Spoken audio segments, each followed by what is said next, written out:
Good morning, everyone. So let's imagine for a second that the world is perfect. We're living in a laissez-faire capitalism country. The world is completely bought into objectivism. We're experiencing a second renaissance of reason. What do you do now? Whatever you... Exactly. So this whole battle is for what? To pursue our happiness. And if you remember the way I ended my presentation, it was about me trying to figure out how to take the body of ideas that Ayn Rand gives us, the blueprint, and turn it into something applicable, turn it to something I can do something with. So she gives us a blueprint, but she doesn't give us the playbook, because the playbook is ours. And this whole initiative that started 2.5 years ago as an experiment was my attempt to try and reverse engineer everything I've learned in over a decade in taking everything I've learned from objectivism towards the pursuit of my happiness. It's actually not philosophy. It's my engineering, if you will, based on the physics of Rand's philosophy, to try and understand how to take all of the insights and apply them towards my life. So this initiative started 2.5 years ago. I posted something on Facebook like, I have an idea, somebody wants to join, I'm going to do some Zooms, and 6 people joined, and it was wonderful. And since then, we've done a couple of dozen of workshops, and what I want to share with you today is what it evolved to. So let me just say that getting from your son thinks you want to die to being the happiest man alive was a hard journey. And I've made a lot of mistakes in it, and I've learned a lot. And what I did when I sat to write everything down, I thought I'm going to write a book, but I was not ready to write a book. Because I had a lot of hypotheses, things that worked for me, and I didn't want to put out a book that worked for me, so I say, let's try it on humans. Right? So this is why I did the experiment, and actually the experiment worked. So let's talk about independence. I wanted to connect it. Independence means what? Independence of what? Of whom? For me, it's independence from anyone else telling me what and how to do and how to live my life. It's the ability to know who I am without anyone else telling me, because no one else can tell me. No one else is living life as me. So a lot of times when young people come to ask for my advice, like, don't ask for my advice. I don't know. I don't know you. I don't know who you are. I don't know what you love. So for me, really, I take this very seriously. There's no one else who can tell you how to live your life, how to choose your values. It's like, what's more important, this or that? How would I know? I'm not you.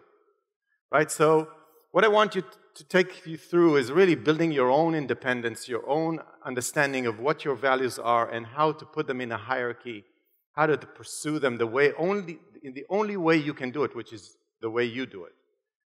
And I want you to take the first step. Action. Not just understanding, but acting. So if you see the pamphlet in front of you, and by the way, if you don't have a pen, you're going to write. So if you don't have a pen, raise your hand. We have a lot of pens here. So just keep your hand up and you'll get a pen, because we're going to work a little bit. Okay. So happiness is not discovered. You don't wake up one day and it's like, I'm happy, I got it. Happiness is building. Happiness is creation. Happiness is built. It's really the idea of, I know what I want. I know how to get it. And I'm getting it. 99% of the time, you'll be getting it. It's not, I got it. The I got it is like a moment. I'll show you a short clip of a I got it moment, just to see how it looks. But most of your time on earth will be, I'm getting it. So remember again, I know what I want, which for me is the hardest question. We'll talk about that. I know how to get it, which I have a plan. I've visualized in my head what it is that I'm trying to get. I'm concretizing it to the point where I have a clear plan. I am in the process of getting it. How does life feel like in the process of getting what I want? And those moments of celebrations of I got it, or I don't. Maybe I should go back. So this is the process that the happiness team is following. But remember, it's all building. And if you ever built anything, you know how hard it is, and sometimes it falls apart and you have to. So, and another thing is, why team? You know, why? So happiness, great, but why do it in a team? I found that it's really hard to do it by yourself, and when I had people to share it with and they gave me a lot of feedback objectively on what they think is going on with me, I found it to be much easier. Who here took the happiness team? Just, whoo! So, I don't know. Do you want to share with us Eric, what was your experience? I don't know if you can give a mic to Eric. What was the power of the team when we did it as a team? Why team? So the biggest power in the team is seeing yourself and others. So I saw this as it's an extended period of developing the skills of introspection. Yeah. And at first, it's very, very hard to see that, you know, what you're missing. But as you're looking at the other people in the group working on their projects, you see, oh yeah, clearly you're got a hang up about, you know, what your mom said when you were 12, and so that's why you're a little scared about this. But then you can encourage them, no, do you know what you need to do? Just go do it and find out, is that actually objective? Is that actually true? So you both get motivation from your teammates. I know as I've been with my team over the last year, like, I love these people. I love their life. I love their projects. I want to know what's happening with them. And I've never had that relationship with friends before because we're just so intimate, and we also have this ability to really listen crucially. Like, what is it that you value and what are you stepping over? Right. Thank you. What I found, it's not just accountability that Eric mentioned, it's the objectivity of other people. Well, first, the reason why we get so intimate together in the team is it's amazing to see how people respond to other people pursuing values. And this is beautiful because this is what we do as humans, pursue values. This is how we give meaning to our lives. So when you see another person getting excited about what they want to do, you get excited for them and you want to help them, right? So, and by the way, it's very easy for us to see where they say, I want this and I want that. And it's like, oh, it's clearly you want this and not that. And they don't see it. And they don't see the level of energy changing and all of that. And you can give that gift to them because it's much easier for you as someone outside their mind to see what's going on objectively and give them feedback. And if you develop this common language and terminology of what is a value, what is a value hierarchy, what is a value galaxy, we'll talk about a value galaxy and value domains and so on, then this shared terminology allows you to communicate in ways that is really, really powerful. So this is why a team. So I want to share with you what a moment of like, I got it, looks like. I don't know if it plays. This is Sophie copybook, the proof copy arriving to my house.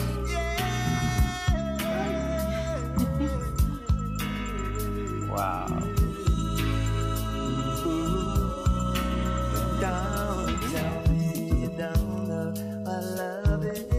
So, I remember this day. I actually can feel how I felt that day, which is I've worked so hard to write this book. It's not a very complicated book, but I put my heart and soul into it. I remember Friday nights where the family's downstairs eating dinner, and I said, no, I'm not leaving my seat until I finish what I said I'm going to do, because otherwise I'm not finishing this book. And that moment where the proof copy arrived, like, it's like standing on a hill and said, I did it, right? And then it was there for like, what, 2 hours, 3 hours? And then what happened next? What am I doing next? Right? So this is the point of like, it's not about standing on a hill, getting your proof, you know, it's about 99.9% will be pursuit. Okay, let's start with what is happiness? You know, what is that thing we're pursuing? And the best way I can describe it to you is just a list of things that I feel when where I feel happy, or the way I can verbalize what it is that I'm pursuing. So the first thing, and I don't know why this resonates with me, is I'm good at living as me. And that means that I know myself, I know what makes me excited, I know what gets me bored. I've done the work of over time introspecting enough to know who is me. And we'll talk about a little bit about how knowing who you are. So I'm good at serving this thing, right, that I am, and making it thrive. So I'm good at living as me, knowing and loving who I am, and learning, again, who am I, and loving who I am. Knowing what you love, oriented towards the good and the valuable, knowing what you want and that you can achieve it. That's really important. A lot of people are stuck in like, I know what I want, but I don't trust myself to get it. All right? And how do you get to the point where you say, no, I know what I want, and I'm the kind of person who's going to get it? And effective in pursuing your chosen values. So it's not only I know how to get it, I'm actually doing it, and if I fail and I get stuck, I know how to work around obstacles to get it. A sense of purpose, control, and urgency. And I'm virtuous and proud. I don't cut corners. I do it the right way, right? I don't cheat anyone. I don't cheat myself. And happiness, Dawn gave me that. Happiness is a climate. It's not a weather. I feel that all the time. Yeah, there are some good days, some bad days, and so on, but I'm not waking up on a Wednesday saying, now I'm happy, and Thursday is miserable, right? And by the way, if you want to see happy people, it's not those people who are like up and down and excited about life, and the next day where are they? They're depressed in their bed. No, happiness is built over time, and for me, it's really a climate. Now, it can go up and down over time. There are, periods in my life where I feel much, much happier because I'm doing something, and there's a level of clarity and purpose, and sometimes I lose it. So the climate can change, but overall, this is what I think is, happiness is. And the question, are you serious about it? Because this is the essence of your life. This is the mission of your life. And I think, you only have one life. You should be very, very serious about this. And this is another thing that I demand from the people taking the happiness team is like, get serious. You don't have another chance. You don't have another week, another year, another decade. This is all you have. And time is running out. So I read this book. I really recommend it. It's called Turning Pro by Steven Pressfield. And it's worth reading only because of one analogy that actually I extended a little bit. He says, what level of achievement are you aiming for? What kind of life do you want? It gives you two options. One is be an amateur or be a professional. And he says, okay, amateur life is easy, comfortable, safe, predictable, perfect. What's wrong with that? If you want to be a pro, life is hard, can get really scary, risky, messy, unpredictable. You have to show up every day, try to get better and better. Who wants to be a pro? And he says, go ahead, live your amateur life, but pay the price. What is the price? Living in the shadow. I love this analogy. Because the question I asked is, and he calls it a shadow life. And he doesn't explain why it is a shadow life. Like, here's my hypothesis. What's casting the shadow? Are you in the shadow of what? And my answer is what you could be. Your subconscious mind is the God, right, in the back of your mind, judging you all the time. And it knows who you are, and it knows what you can achieve. And this is why, if it knows you can do this, and you're doing this, it'll punish you. And that's what's casting the shadow. You said you want to be a writer, but you're not writing a book. You said you wanted that job, and you're doing nothing to get it. You're stuck in that job, with excuses. And I think it's a beautiful analogy because it's risky to get to the sun and get burnt, right? But that's what it means to live a professional life. Look at professional athletes. Why do we admire them? Why do I pay $500 to see someone play tennis? Right?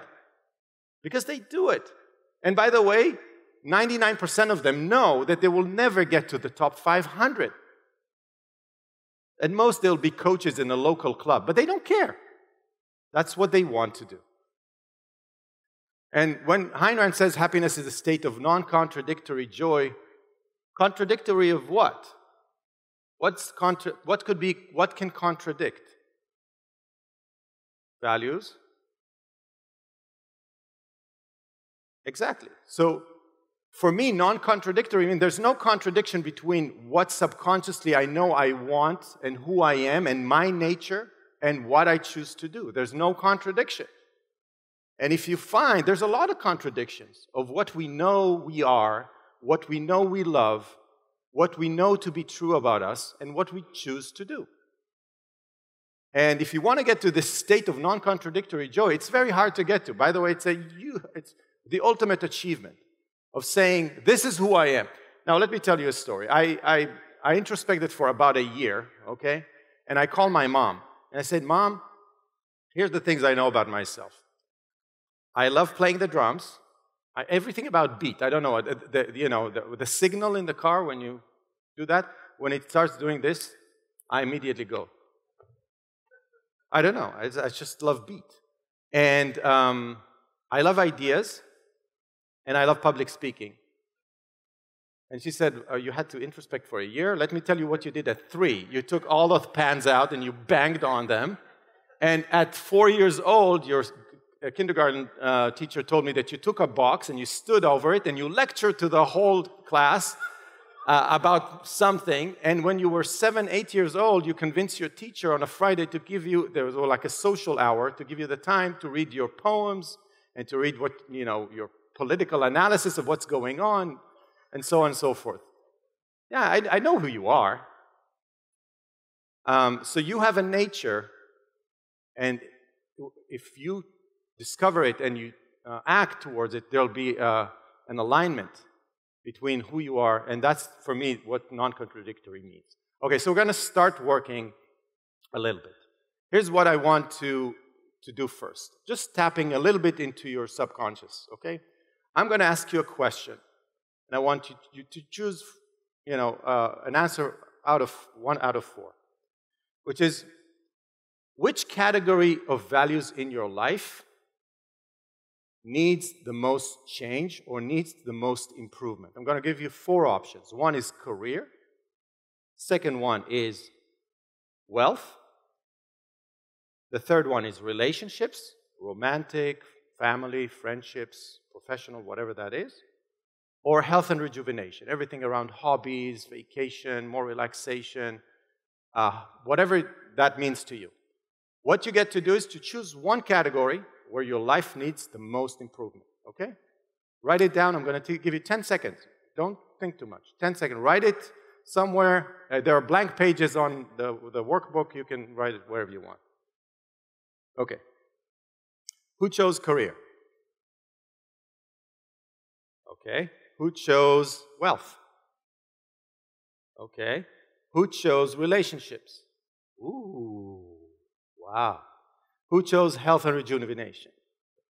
Wow, pretty even distribution other than relationships. Great. Actually, this is very normal. I find that romantic relationships specifically is sometimes a huge gap in people's lives, and when it's not there, it's missing. Okay, did anyone had a really hard time choosing? Really hard time. 2 people, 3 people. Okay. Because there are 2 competing? Let me ask you.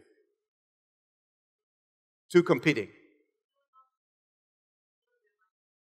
Okay, but which one? Don't we all? But which one is the most? Give me an answer. If I could grant you one thing, improve your life either from a career, wealth, relationship, or health and rejuvenation, which one would you choose now? Wealth. Okay. So how come 99% of you knew? You haven't introspected. I haven't given you 10 minutes to think about it, contemplate. How do you know? We're very smart. You're right. We're super smart. And a lot of the smarts is here. It's integrated in lightning fast manner. You know what you want.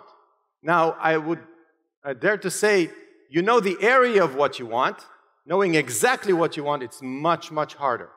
My point is, your subconscious mind knows what you want.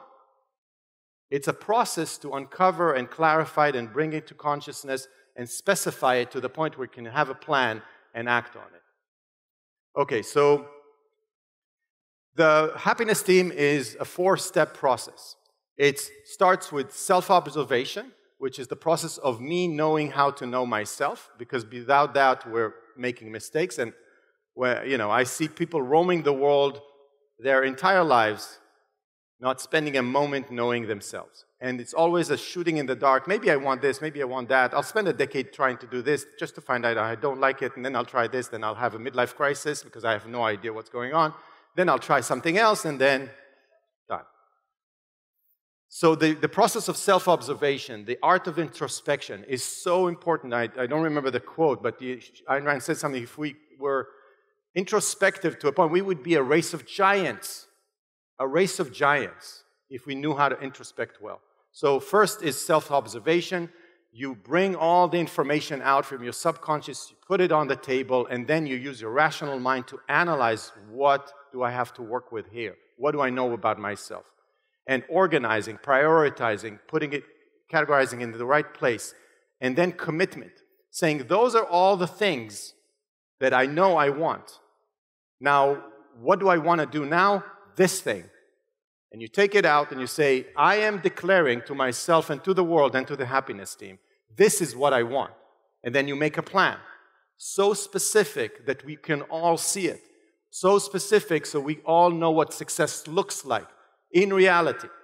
So whenever we do those exercises, I ask them, okay, how do I know that you've succeeded? What needs to happen for me to say you have done it? So that is commitment. And then you make a plan, and then the 4th step is pursuit, but also monitoring. Because remember, most of our lives is we're pursuing and then monitoring. How is it going? Am I doing well? Am I excited about this or losing motivation? Do I need to course correct? That is where we spend most of the time. So this is why I took together pursuit, which is action, but also monitoring, which is more introspection. Happiness is a state of consciousness which proceeds from the achievement of one's values. So she gives us, if you see on the right-hand side, we need to know what our values are. We need to achieve them, and only then we will be happy. So what Ayn Rand says, you need to know what your values are. Super hard. You need to figure out what it is that you want. Second, you need to act on it. You can't sit in the sofa imagining for the day you're going to be a great writer, or you have a blog post, or you're going to, get promoted, or run a company, or do something. You need to act. And by the way, you will fail. You'll have to bomb a building or two in the process, right? Things will happen. But if you put yourself out there in the sun, you might get burnt, but you'll live like a professional. Okay, so when I sat down to write the outline from my book, I realized I summarize it all in 7 questions, which is the structure of the happiness team. First is, what am I? And actually, I think it's pretty easy with this audience. I don't have to explain to you what you are, but you are a human. And what humans do is a specific thing. I always give the example of a squirrel that I'll talk about it in a second. We're not squirrels. We're humans. So we need to understand what this thing is, how it operates, and what is the thriving state of a human. And then, who am I? Which is, I think, one of the hardest questions, defining who I am. Then, what do I want? What is stopping me? How do I get it? How is it going? And then the last question is more of kind of tying it all together, which is, what's the point? Why am I doing all of this? Really, the enjoyment of happiness, deriving the self-esteem consciously out of the things you do. If you don't do that, you just lose gold points of self-esteem. So let's start with, what am I? As I said, you are not a squirrel. I love squirrels. I watch them all day in the forest in Georgia. There are many of them.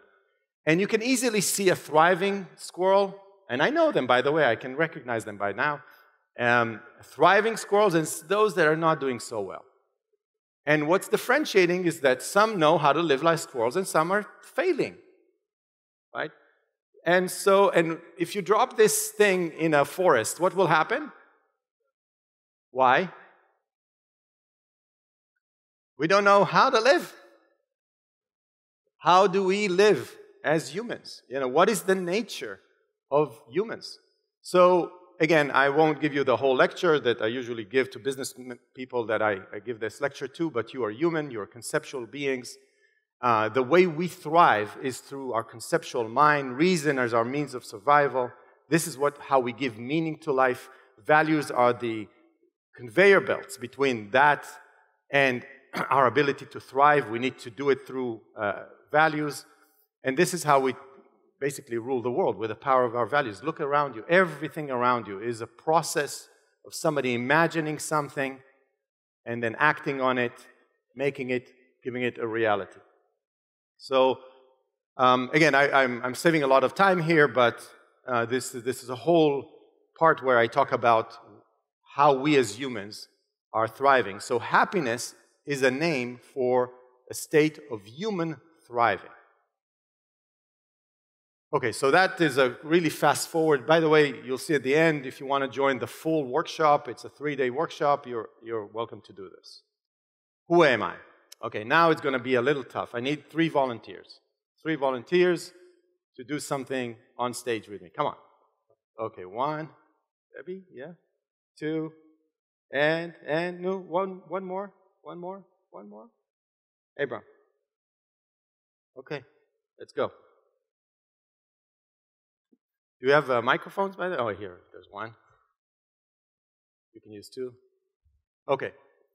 Thank you for volunteering. Diana, your name? Leo. Leo. Really nice name.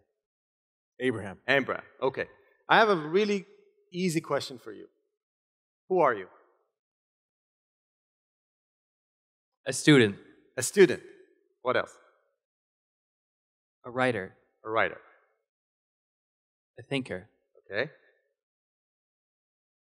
Who's Leo? I want to get to know you. A reader. A reader. Okay. That's Leo. Yes. Okay. Who's Diane? Diane. So I'm a woman who's an objectivist. Yep. Who's in love. Who does many different jobs that I love, every one of them. Okay. Anything else we need to know about you? I just had puppies 2 days ago. Yeah? What kind of puppies? That's one of my, golden retrievers. Oh, beautiful. What else? I'm a lactation consultant, so I help new moms nurse their babies, and I'm a tutor and 500 other things. But I love it because I get bored easily, so I like to have a lot of variety. Awesome. Okay. Abram, you have a microphone. Who are you? I am an entrepreneur. I am a man who loves life, loves people. I am a man who's looking to make a difference and make the world a better place by teaching the ideas to the people that I love and pursuing the values that I've chosen in my life. Okay. Now I have a question for you. It's really tough, I know. Who do you think you know best right now, at this point? Like 15 seconds. Is it Leo? Diane? Okay, who thinks they know Leo really well? 2, 3 people? Oh, wow, he's your friends. Okay. Diane? Ooh. Abraham? Okay, not so much. You won. Okay, so thank you very much. Thank you. Give them a round of applause.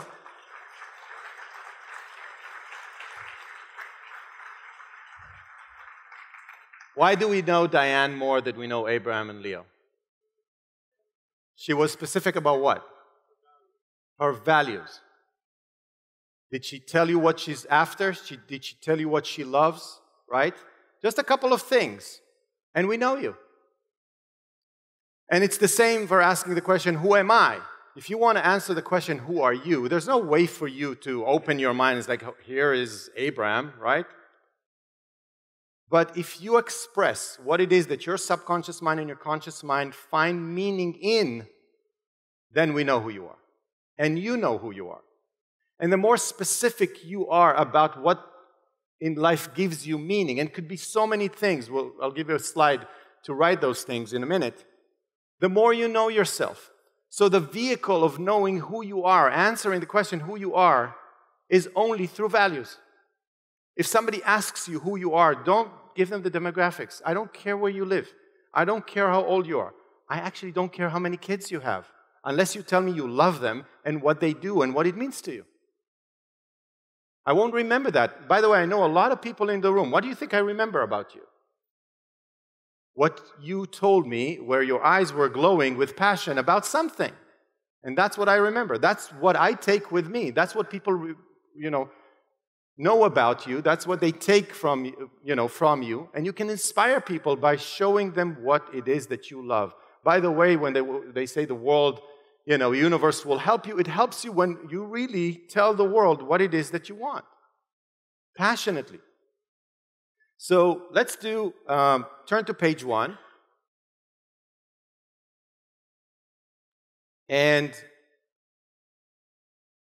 I want you to write who you are, right? So can I get one of those?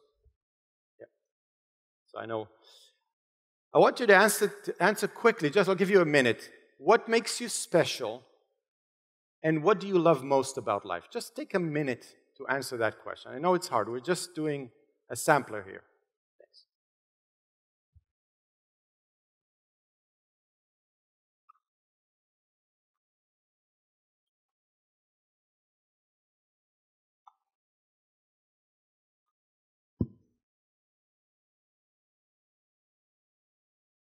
So just the second and third question.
Ten more seconds.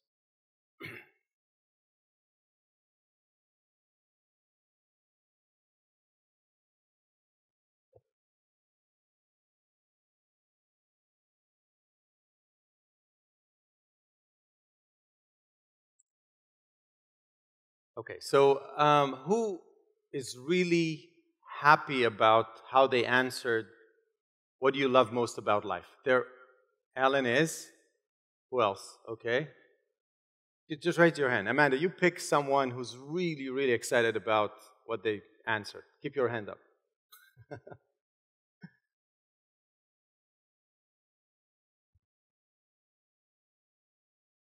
Adam, what are you excited about? I'm excited about learning new stuff. I actually inherited it from my father. His maxim was, keep learning, die curious. So learning is what you're super excited about. I want to hear someone else. Amanda. Who else? Give us something specific. Watching other people succeed and how they succeed. That's what you love? I do. Anything specific? Give me an example. Students, talent shows, AGT or OCON Got Talent.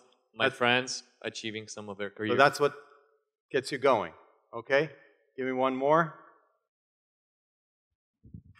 What do you love most? Yep.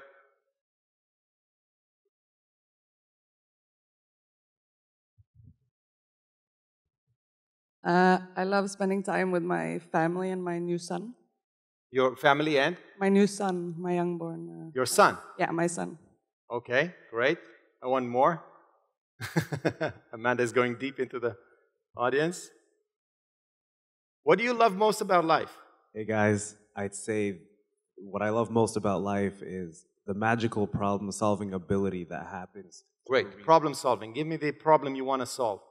I'd say in the field of medicine, I'm really interested in how we can prolong or delay aging and prolong life. Prolong life. What field specifically are you acting on it? I'm really interested in genetics. Genetics. What in genetics? A myriad of problems. I'd say mainly aging. Okay, but are you working in this field right now? I'm a student. Yeah. Oh, you're studying still. But that really something that interests you? Yeah. Okay. Well, I'm still not getting what I want. I'm still not getting what I want. Somebody needs to give me what I want. So who else? What do you love most about life? Okay. Amanda is running around. Keep your hand up. Okay. Yeah. So I wrote, it's unpredictable, lots of learnings, and teaches you to focus on the controllables from the uncontrollables. So I've got learning and what else? It teaches you to focus on what can be controlled by you versus not worry about things that cannot be controlled by you. Still not what I want. Okay, else? So more hands are coming up. Great. Some people will try to figure out what it is that I'm looking for. More, Amanda. Anyone? Go ahead. I wrote helping others with what I struggled with. You struggled. Now I'm asking you, what do you love most about life? What do you love most about life? Okay, someone else. Okay, Amanda. Find me someone, please. I'm not giving up on this. We're going to stay here all day. Okay. So I love it when I have some free hours and I can sit on the computer and I can write an article for my Substack. Okay, so that's what you love most about life? Well, it's an example. No, I don't want an example. I asked you, what do you love most about life? Is sitting down and writing an article what you love most about life? Well, sitting down and writing. And? Writing. Writing. What are you writing about? My latest piece was about the productive aspect of government. Productive aspects of government? Yes. Okay. Why is that so interesting? Because I had a question that arose after I read some article and I wanted to solve it. Okay. What's your name? Nathan. Nathan. Nathan. Not Hebrew. Nathan. Why is that important?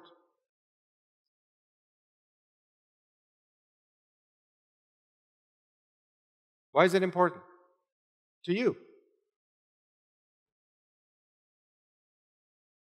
No?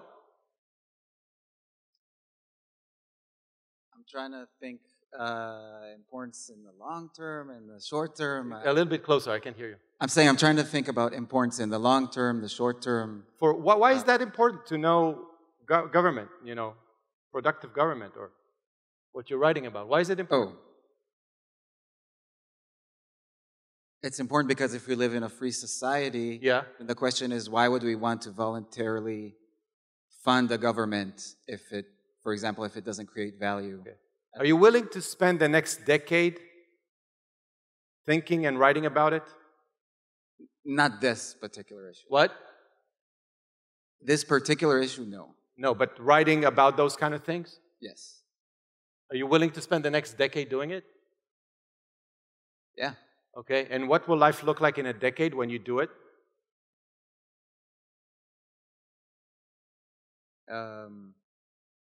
If you succeed. Well, I'll live in America in a nice house. Yeah. With my family. Yeah. I'll be able to provide for. So it's for the money? You're doing it for the money? Yeah. Yeah? No. Not good. No. Okay, I'm going to give you another chance. Is it for the money? No, it's for happiness. Yes. So tell me what success looks like. What is a happy day in a life, in a decade, for Natan looks like in a decade if you succeed? I'm not sure how to answer that. Okay. One last chance. Okay. One last chance. I need to get someone to fire me up. Okay. Who else? Okay.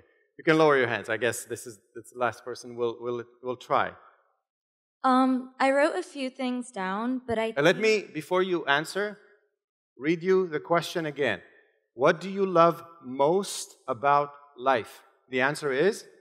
My answer is all things natural, and I think that boils back down to the human experience and therefore myself. And I think that is what I love most about life. I have no idea what that means.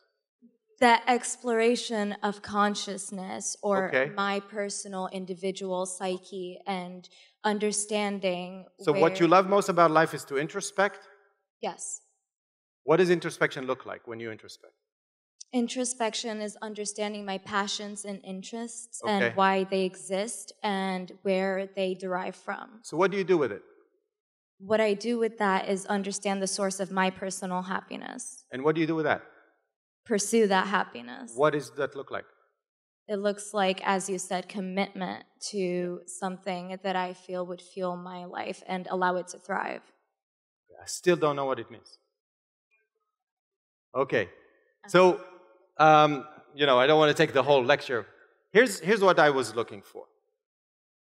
I want to hear someone tell me exactly what they want to do. So clearly, I want to help them. Now, what do you need? Do you need a connection to someone? I know a lot of people. Do you need money? Do you need to move to the United States? You want to write an article about this and change the world? How are you going to change the world? Values are hard because they need to be so specific. And it's obvious that the people we've heard have not done the heavy lifting of figuring out what they want. To be serious about what you want means that you need to know exactly what you want. It's not that you can predict everything that will happen. No, but I need a story that tells me exactly what life would look like in a decade, in 5, I'll give you a Q&A after that. It's not that I want you to predict exactly what's going to happen, but I want to get so excited that I want to help you. And if you're telling me that you like introspection, good, but what does that mean? If you like to write, great, but what does that mean? And the answer I was looking for, it's like, I want to change the world by writing amazing articles in a periodical, and it's going to be published everywhere, and people are going to love it, and they're going to change people's minds, and they're going to write back to me how I changed, and then I'm going to be on, I don't know if you want to be on stages or just be on interviews or whatever that. I want to see the world when you succeed. That's what it means to value. Okay, I want you to get more specific in valuing, so turn to page 2, and I call it a value warm-up. And in order to start, speaking in this value-oriented language that you all need to learn, if you want to be super happy, you have to have such a big value or muscle. And value or muscle is the ability to wake up every day and look around and say, that thing, and this thing, and that thing that I know I want, and that woman, and that car, and that career, and this beautiful walk in the park in the afternoon, whatever makes you happy, thrive, okay? So being able to develop the eyes, the nose, the ears, to see values in the world takes a lot of time. It's really like building a muscle. I was brought up in a tribalistic, malevolent environment that did not teach me how to see values in the world. And when I wake up every day today, I don't call myself an optimist or anything. I just don't care about non-values. Think about Howard Rourke. Does he care about this, people starving in Cambodia? He wakes up every day focused on what? What he finds meaning in. That's all he cares about. And that is what I call the value or muscle. So the value warm-up, let's warm up the muscles. I want you to answer the questions 4, 13, and 15. Things I still love from when I was a kid. I lose my sense of time when and my biggest dream is. Just those 3 questions. Take 2 minutes.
Okay, 10 more seconds.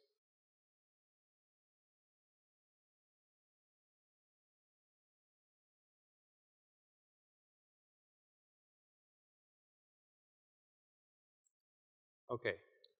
Who is really excited about something they wrote? Either something they still love from where they were a kid, someone here, or what, when do you lose sense of time, or what's your biggest dream? So keep your hand up. Yeah. Let's hear it. Do you want just one answer or all? One answer, yes.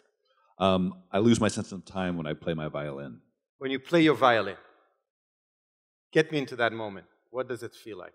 Oh, it's amazing. So I get up on the stage and I'm playing in a symphony, and you're playing and you're turning the sheet of page, one of the pages of the music, and you realize, wait a minute, what about all the other pages? Oh, I really did actually just play those. It's an endless now. Yeah. It's amazing. And how would you verbalize the sense, like what are you feeling when you're in the playing? Oh, you're just focused intensely. The world fades away, and all you're just making sure that everything is going the way you've prepared it, and it's just happening the way it's supposed to, and everything is just going excellent. So I don't know if you can see it, but a lot of people are smiling right now. Okay. Anyone else wants to share one of those? Yeah.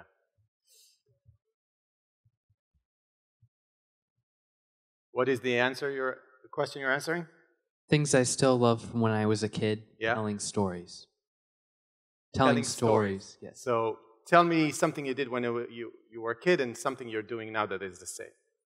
When I was a kid, I'd take these action figures and I'd develop this story that was going on between them, like Anakin Skywalker and Darth Vader were in a cooking competition with each other, and now I guess I'm coming up with my own novel ideas, plotting them out, outlining them, and writing them down. Okay. Yeah.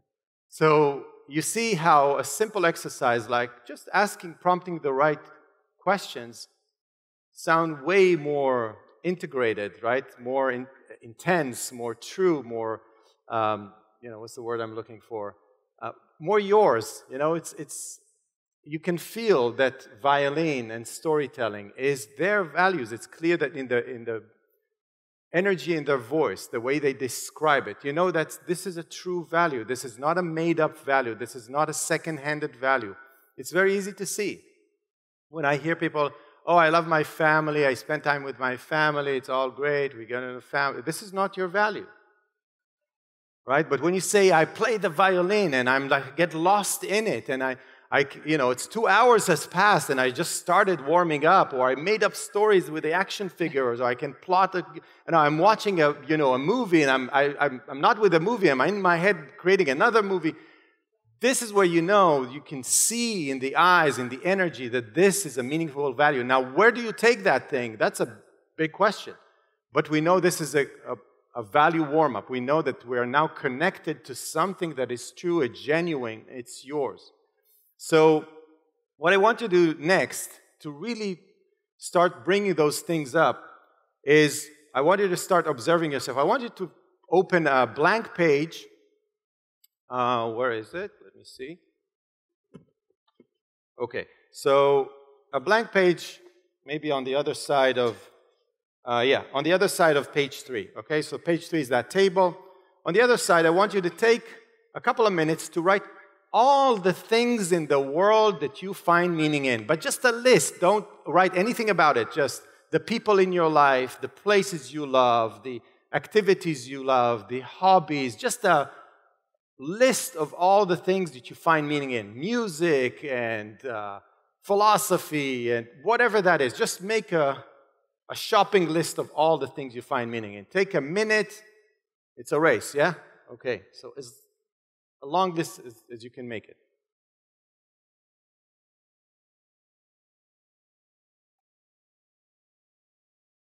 It could be generic, it could be specific, it could be names of people, names of places, hobbies, activities. Make it as specific or generic as you want.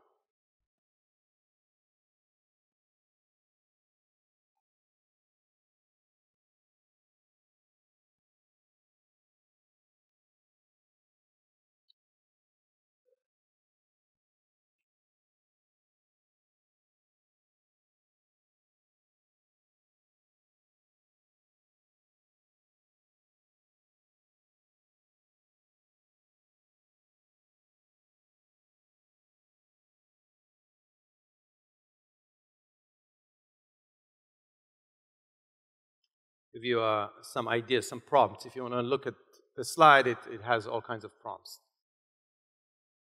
People I love, knowledge that I have, experiences, things I own, sports, hobbies, activities, what inspires you, what you love about yourself, traits.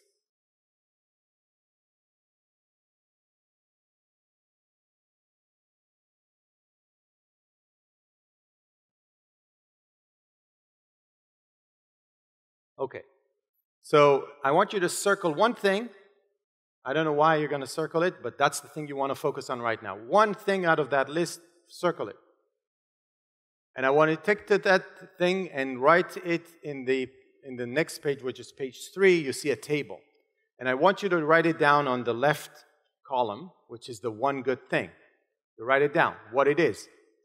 And for this, I really would ask you to be a little bit more specific. So it's something specific, okay? If it was generic philosophy, say something about what it is that you love in philosophy, okay? Or whatever, if it's a place or an activity. It's the one good thing. Now, for the next minute, I want you to write an answer to 2 questions. One is, how did it make you feel? What does it mean to you? Either one of those. And on the third column, what does it say about me? What does it say about me as a person that likes those things?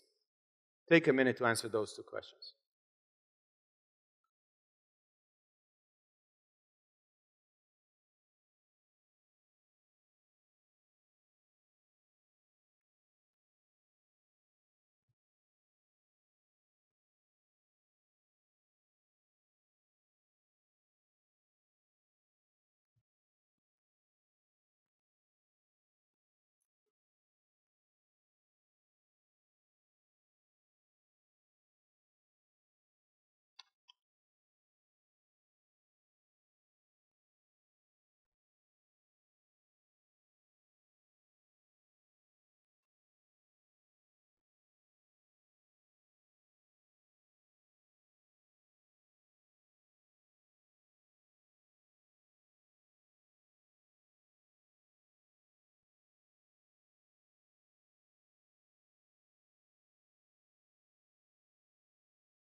Okay, so I know I'm not giving you enough time to finish all of it, but this is, again, just a sampler.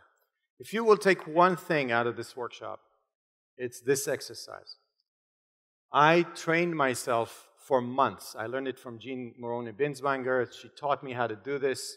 I woke up every day, and before I went to sleep, doesn't matter when, I found the time to write one good thing about each day, and then what does it mean to me, and what does it say about me? And then after several months of doing it, I saw proof, like a scientist looking at, real data. This is who I am. And when themes come back over and over and over and over again, I want to deal with ideas. I want to deal with managing people. I want to deal with writing. It comes back over and over again. This is proof. Now, there's sometimes where I say things here that are not true. But it's very easy to see if I do it over and over and over again. So if you want to develop a value or muscle and really understand what your true values are, do it every single day.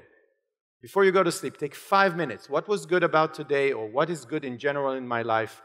What does it mean to me? And the hardest question, by the way, what does it say about me? Because that question is oriented to put a spotlight on you and a proof of, like, this is who I am. Another proof point, another proof point, another proof point. And by, if you do it 100 times, it's like, it's really clear who that person is, right? You cannot lie. Now, it will convince you and motivate you to say, there's no escaping of the fact that I want to do this. Now, I'm not doing it. And that explains why I'm not that happy. This is proof. This is the experiment. This is the lab of putting your subconscious truths outside to the open. Now, there's much more about, to say about this. Now, the list that you've made. There's a beautiful saying in Hebrew that doesn't translate really well, but it basically says every man is a universe within itself. I bet you that none of you wrote the same exact thing on your sheet, right? Each and every one of you is a universe of complexity, of values, and nobody can understand the depth of that universe. And you have to know and walk and fly in that universe. So if you want to understand that universe, you have to do the work. And I call it, it was interstellar metaphors, right, because of Amanda. We call it the value galaxy.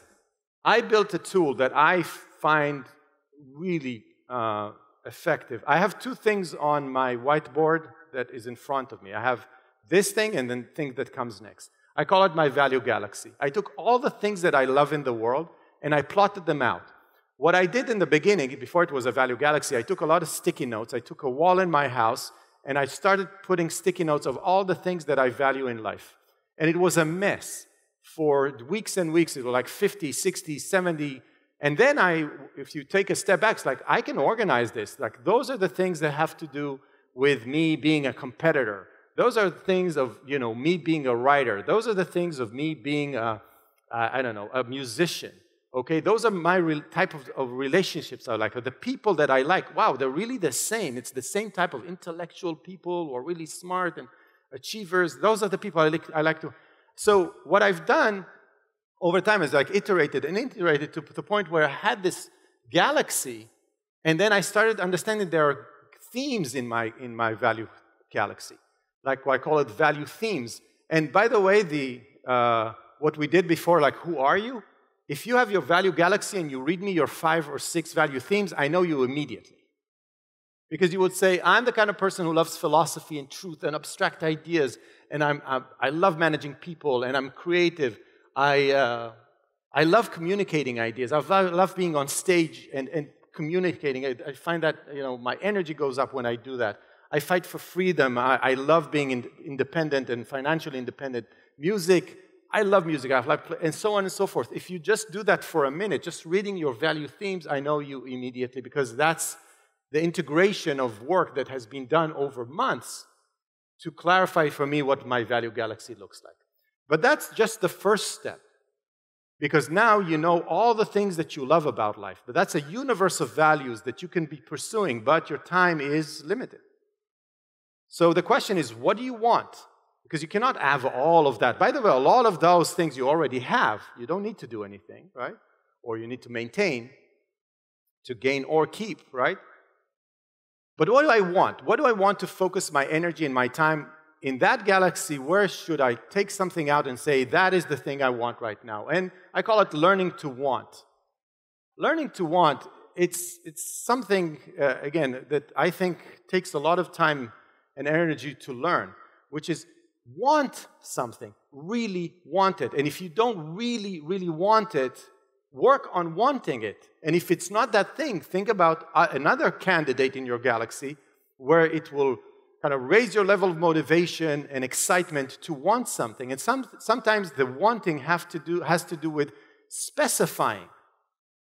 When Natan told us that he likes to write and he's writing, I'm sure that's his values, but it was not specific enough. I want him to feel way more excited to take action. The reason why people don't take action is they don't want it enough. They're here, they're stuck in what they know, and something has to get them out of their comfort zone. What will motivate them? What will have enough momentum to kick them out of their comfort zone to do something different and scary? It's wanting. And so the process of defining and specifying, we won't do it now because we don't have the time, but in page 5 you have this exercise. Do it at home. Take a day, a long day. It has a morning, it has, the early morning, the late morning, you got lunch, you got post-lunch, you're working, you got an afternoon, you got a long evening when you could do something of a hobby, then you can go out, have a night out, and make it really a long day. And imagine your perfect day. And that's a way to start stirring up wanting. You're like, wow, can I really live that day? And I can tell you, I share a little bit of mine. Like I want, by the way, it has a helicopter in it because I have to move a lot in that day. So I wake up on, like a beautiful house, and then a helicopter flies me to my cabin in the woods where I write and I express myself and so on. And then I go do a seminar. And then I come back home and I'm with my family and I go out. Doesn't matter what happens at night. You don't want to know. It's really a beautiful long day of values. And when I started imagining, doing this guided, if you will, imagination, things became real. Things became, it can happen in reality. So I spent a lot of time teaching myself how to want passionately. And by the way, when you want something passionately, people are like magnets to you. It's like, how can I help you? How can I help you? How can I help you? Because they want to see other people succeeding. Robertus, I think, said that, right? There's this magic when you see other people achieving. They inspire you. You want to live in an environment where people are truly, pursuing their true values. It's wonderful. It elevates your life. So do that exercise. And the other thing that is on my whiteboard, one side is my value galaxy, is the value map. And so because we have the limitation of space and time, what I've learned is that if you take all the things in your galaxy and put them in four quadrants where I say, what are those things, what are those values in my galaxy that I actually spend time on right now? And I categorize them to career values, relationships, health and rejuvenation, and wealth. And the hard part, and we spend a lot of time in the happiness team doing that, is just carefully choosing the values from the galaxy and putting them in the value map. It's really the value map of what your life is all about. And I ask people to organize it, but also put it in a hierarchy, prioritize. Which relationship is more important to you right now? Your kids or your wife? What do you mean? Your kids or your wife? What needs more attention? Because you only have a specific amount of energy in a day, time. Okay, and what's most important? What are those spotlight values? And we choose one spotlight value. It's a term we coined to say we're putting a spotlight on one of those things, not the 4-3 in each and every one of those domains, one thing. And for that spotlight value, we make a whole plan, which is the commitment stage. But again, going back to this, and you have that in page 6, right? I really urge you, after this, to try and take from the list of things you love, put those in this category, and say, what is the most important value in each one of those categories? And ask yourself, am I spending the most time on the values that I say are most important to me? Because integrity, if you remember, is about doing what you say you know, or what you know is to be true about yourself. And if you say, okay, here, I'll give you a tip, by the way. The reason why I split wealth as a category is people are stuck in this idea that like, oh, I have to pay the bills, so that's my career. I don't like it. I hate it, actually, but it pays the bills. I really want to do something completely different. And they can't figure out, because they think this is a career value, when it's not a career value, it's a wealth value. And they want to do something else. Now, how do you fix that problem? First, you acknowledge that this is a high value. That pays the bills. It doesn't suck. Don't think, you know, I'm killing my... No, it pays the bills. It's great. But we're okay. You want to do something else. Now, how are you going to reconcile between the gap of that's not what you want to do? There's so many, 1,000 different strategies of getting from one career to another. You can work in 2 jobs. Okay, what I say a lot of people, don't quit. Why? You know, you want to live in the street? You know, do this, but try to get to the point where you can get out, you know, by 2 p.m., 3 p.m., I don't know, take a little bit of pay cut, then come home, you know, rest for an hour, and start another working day. You want to write a book? Write a book. Don't go off and write a book. Write a book. 4 p.m. to 10 p.m. every day, 6 hours, that's a working day, right?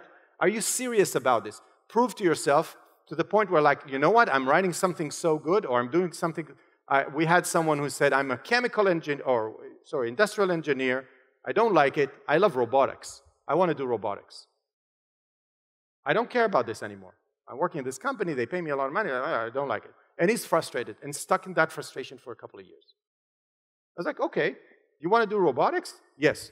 What does a robotic engineer do? Learn robotics. Did you learn robotics? Not yet. I've started. No. Okay. Can you learn robotics? Yes. Bought a book, started learning. What else do you need to do? I want to buy this kit of a robotics hand that can pick up things and identify, and it's software and hardware. Can you buy that kit? Yes. Okay, buy the kit. And then for a couple of months, he started playing with that kit. It's like, wow, this is amazing. And then one time when he was talking about it, it's like, oh my God, I know someone who runs a robotics company. You want to talk to him? I said, of course I want to talk to him. And he talked to him, and do you know what he's doing right now? So yeah, that's for him, not for me. But here's the thing. You can either be stuck thinking, and by the way, he's still taking a part-time job doing other things while focused on robotics projects. And he has a robotics startup. But he started here, and he is slowly moving to here by identifying that his top wealth value is what he's doing as an industrial engineer, and his top career value is robotics, and he's slowly, you don't have to have them aligned to be happy.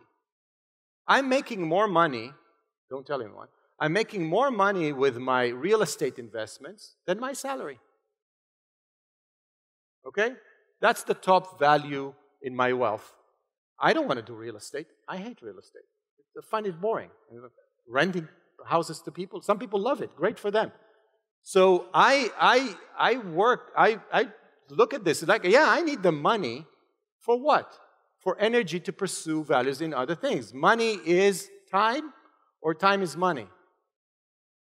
Money is time. That's what Ayn Rand said, right? Remember that quote? He said, money is time to go and pursue the other values. It's not an end in itself. And that gets people very, very confused. So the other thing on my whiteboard is always this, and it's changing all the time. Is it ARU? Is it ARU here? Or is it my book?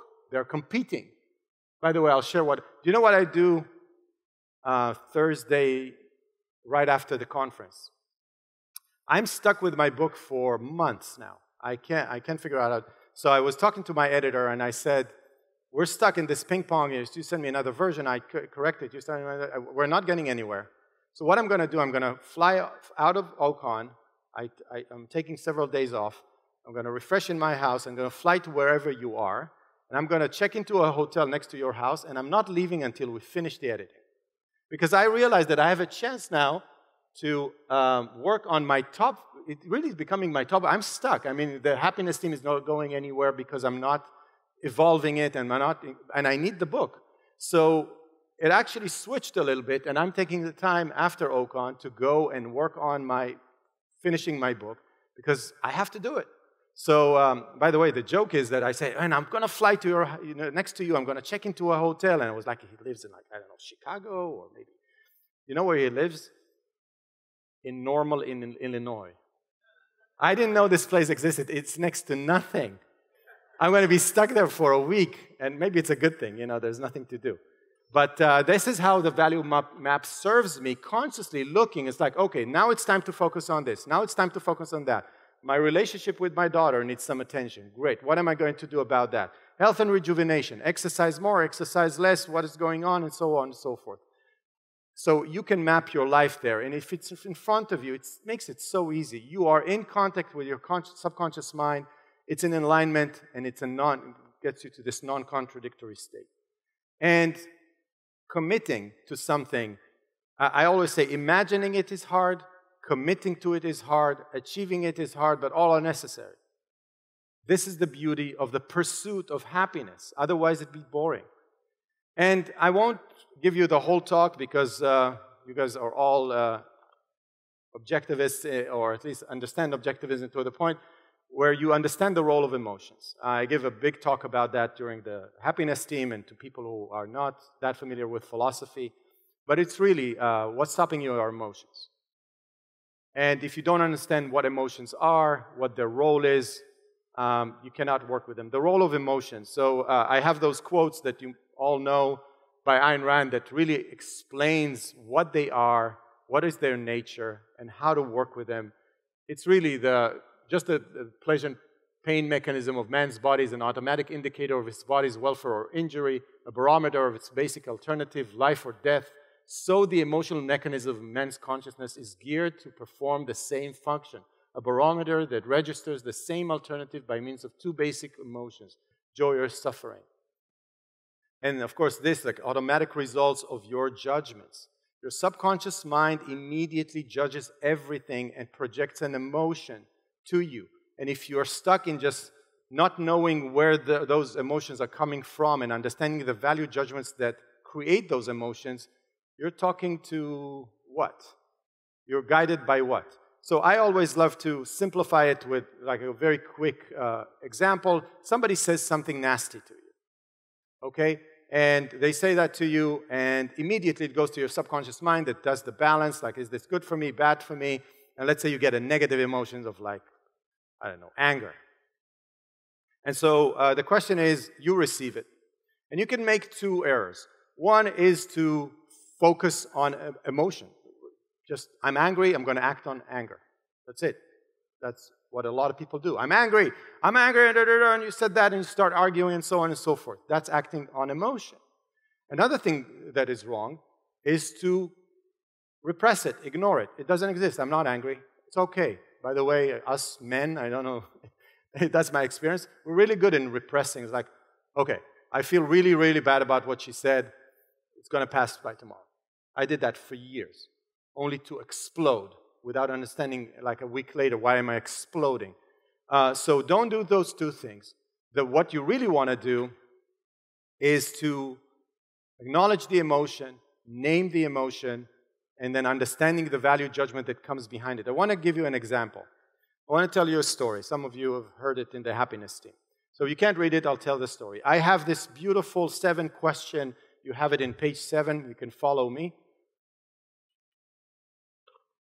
Page 7 is a 7-question introspection guide that solves all of my problems. Honestly, when I'm stuck, this is where I go. So I'll tell you a story. What is happening? Shiri, my daughter, left back to Israel.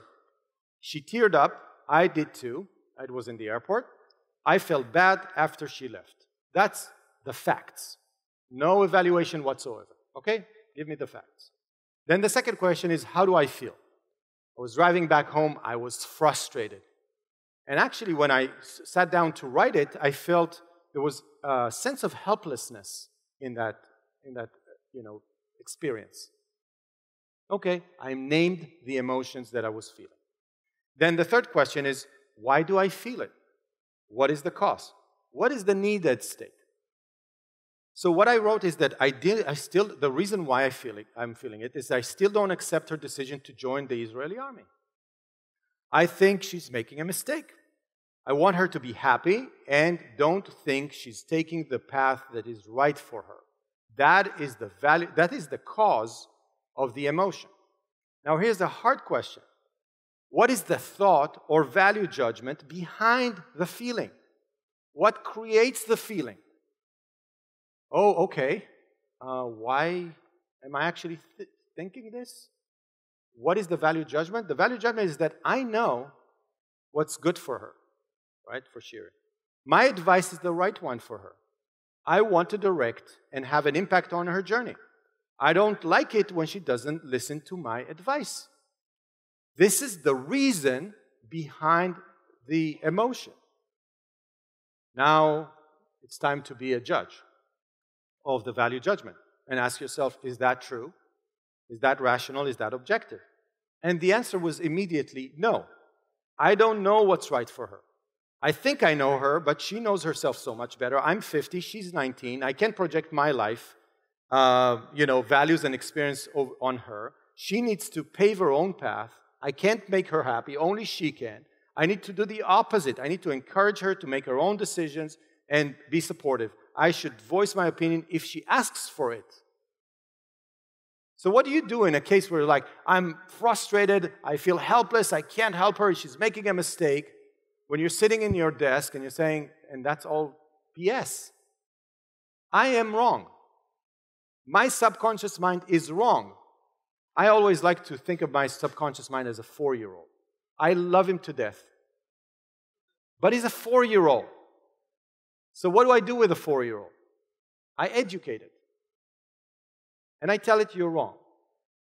I know you care about Shiri, and I'm very gentle with it, by the way. I'm not angry. It's fine. A lot of people are like, oh, you're stupid. No, that's another. You have to introspect about why you think that. That's a loop, right? But here's the way I talk to myself in the shower or by introspection is like, okay, you love Shiri, and you have so much experience. You know her. Maybe she needs to grow up a little bit and know herself a little bit more. But that's what she chose to do. And by the way, it's a good reason. She doesn't want to go to college. That's what she chose to do. She doesn't know the Silicon Valley that you want her to fly and work. It's scary to. So be gentle and respect the sovereignty of her own mind and of her own life. Be a good parent. And the next time you give me that feeling, just think for a second, right? And I put a mental note to my 4-year-old to think twice. And it actually changed my relationship with my daughter. I called her and said, I'm sorry, I support you, and so on. You can think what would have happened if I followed the frustration and helplessness. And I asked myself, what should I do next? Text her and say that I love her, hold back on the judgmental comments, and initiate conversation with her and not let the relationship deteriorate, which I let it drop. I remember that. And what did I learn, which is a meta-level knowledge about myself that I can take forward? Respect the sovereignty of other people over their own lives, because I learned that I'm doing it with other people as well, especially people close to you. So this is a magical, magical tool. I actually remember even on positive things, I remember winning a deal and getting so excited about this. And I didn't know why I'm so excited about winning the deal. And I thought it's about the size. It was how I did it. I did it by myself. When I went back home, I realized that the only reason why I'm so excited about winning that deal is because they asked me to present for 15 minutes without a demo. And I wrote a story, I made them laugh, and we won against Microsoft. It was not a huge deal, but I realized that what I can take from it is that I love writing stories. It has nothing to do with sales. When I was flying back home, what was in my mind is like, we should do more sales. We love sales. Sales is what makes us happy. Bullshit. I don't like sales. I like telling stories. If that ends up selling, great. But that's not what I love. And so you can turn this into a powerful tool. We have to finish pretty quickly. So again, I urge you to use this every time you have a feeling that you don't understand. Really powerful tool. The parts where I'm going to skip, that we spend a lot of time, the happiness team, is how do I get it? I am vicious when it comes to planning. I mean, if I cannot see, hear, smell what you want, you're not going, we're not allowing you to pursue your values. You have to pitch it to the team, and if the team doesn't say, yes, we're with you, we know exactly what you want and how you're going to get it, what success looks like, you're not starting to pursue, because who knows if you're going to succeed or not. So we talk a lot about focus. We talk a lot about bias for action, not getting stuck in your head. There's a lot of insights that you can learn about getting things done. And here's my exercise for the day as a value warm. We call it catch a comet. So today is Wednesday, right? Tuesday? Is it Tuesday or Wednesday? Tuesday! That's what happens when, I don't know. So today's Tuesday. It's the 4th of July. What I want you to do is to write now on the blank part of the workbook something that you want to do between now and tomorrow that is of value to you. It could be as small as like talking to someone, going on a meal, going on, whatever you want it to be. Something between now and tomorrow that is of value to you. Okay? Commit. Think about something you want to do between now that you wouldn't have done if you weren't taking this workshop. Something you want to do between now and tomorrow that is of value to you. Okay, that's your comment. Write it down.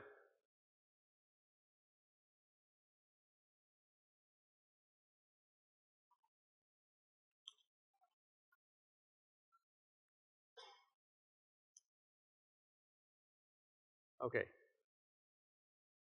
And you can think about it, but here's the deal. I want you to prove to yourself that you can decide on something to do that's going to make your life a little better, and then you can act on it. And I want you to commit to someone. I don't know if it's your friend or if you want, you can commit to yourself. But tomorrow, if you can stop me or Amanda or someone that sat next to you to report what happened, if you did it, if you achieved it, and did it feel good.